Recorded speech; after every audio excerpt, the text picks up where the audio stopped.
Well, if you've ever tried to send a video that's more than 25 seconds long to anyone via cell phone, you probably already know by now that that is a no-go.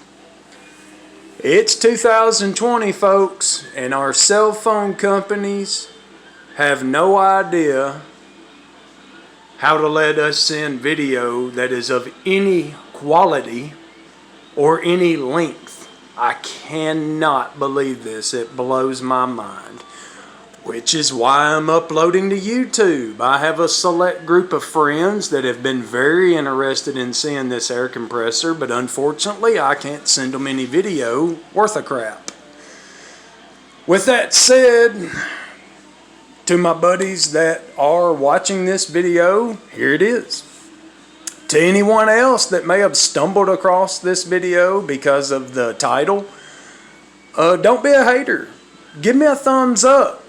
If you like this, I'll build another one just like it, and I will make video of it and I will upload it. Unfortunately, the only video I have of this is rough and just for personal use in the shop for wiring purposes and this, that, and the other. With that said, basically what you're looking at is a window unit air conditioner compressor that was rusted and a Bostitch air compressor that crapped out on me. Let me tell you something about Bostitch air compressors. They suck. They are the loudest junk I've ever heard run. I had this one for about a year and a half, used it about 7 times, and it took a massive dump on me in the middle of a job. So I went and bought another one just like it. The old saying, fool me once, shame on you, fool me twice, shame on me. Shame on me for going and buying a second one, because that piece of shit is fixing to crap out too. Good news, I have another window unit air conditioner that I'll tear apart and I'll make another air compressor out of, if there is a request for video of it. I'd love to do it. Everything's about 3 coats of paint and clear coat, aluminum plate, aluminum angle to cut weight, because let's face it, this thing right here is as heavy as a bag of fucking hammers. Heat gun, the vinyl decals off, and got it really clean. I hit it with etching primer first, and then 3 coats of OD green. Same way with the regulator up there, I hit it with OD green and etching primer. Etching primer on the plastic cap up there and OD green. Etching primer on everything else that's black, 3 coats of black. Everything's got Loctite. All the nuts and bolts have Loctite for its final assembly. And this thing was pretty easy to build. On a cuss word meter, it's like a medium.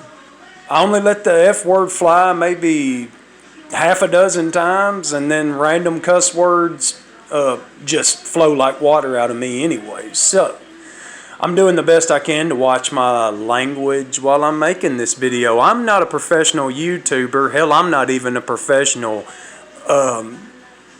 builder. I'm not a professional videographer. I'm just a normal guy sitting in a freaking chair in his kitchen showing some select buddies of mine this air compressor because they wanted to see it. If you stumbled across this video by accident, like I said, give me a thumbs up. Ask me questions if you want. I will answer them if your questions hadn't already been answered in this video. Fresh oil change. Got rid of all the old oil. I put very high-end, high-heat oil in there.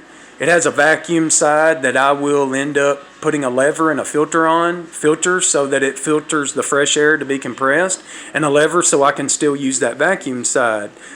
This air compressor, the motor itself, has the ability to produce 600 psi of compressed air.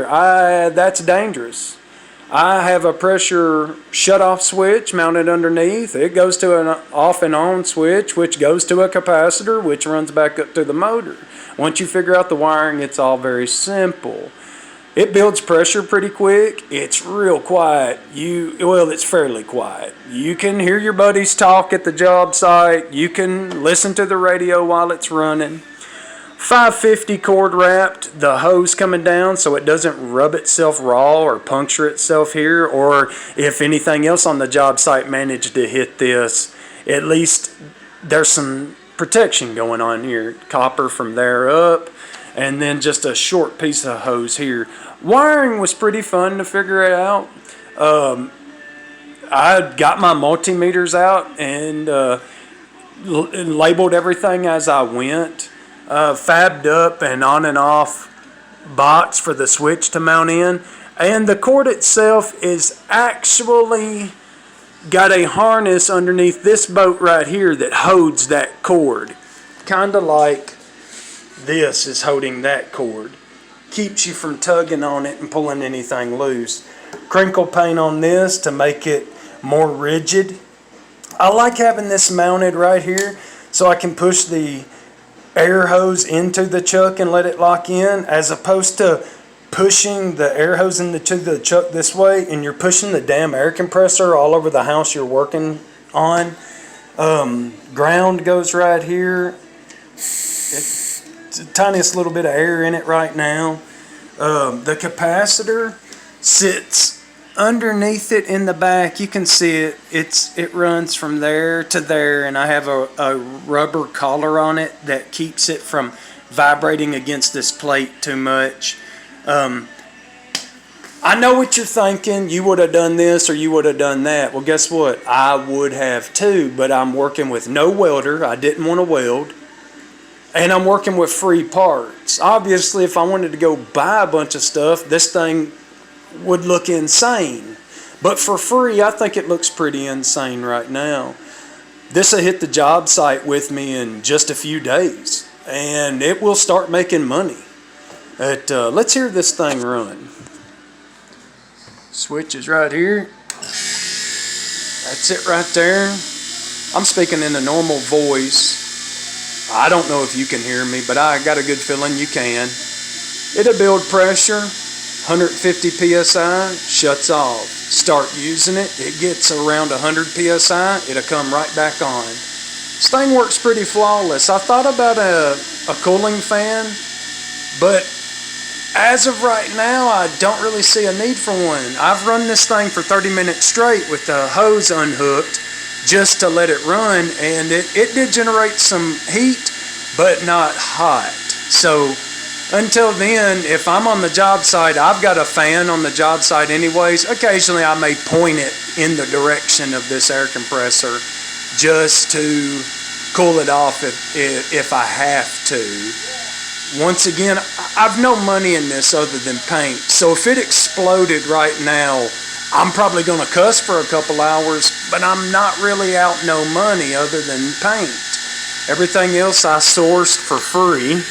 I bought a pack of washers. That was $1.19 for 6 of them, which is a joke if you ask me.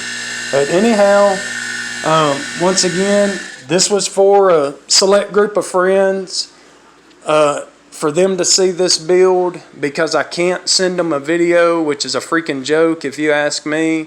I gotta give a shout out to my buddy JP. He's gonna make me some vinyl decals to go on this. Across the front here, I'm thinking skilled labor ain't cheap, cheap labor ain't skilled. And if anybody's got a problem with that, then just turn around and walk away. I don't care. Thinking about a mushroom cloud on this.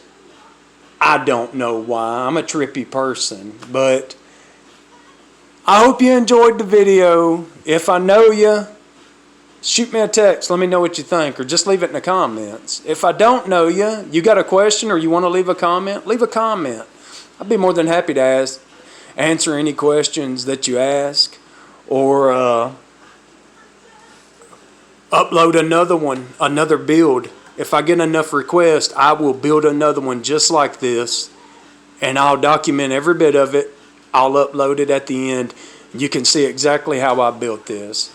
There's been several versions I've seen on YouTube. Some of them look absolutely awesome, and then some of them just look like junk thrown together with duct tape. I wanted this to have that clean look. I wanted it to look like somebody knew what they were doing when they did this. With that said, leave me some comments. Hit that thumbs up button. I'll upload another video. I build stuff like this all the time. Y'all have a good day.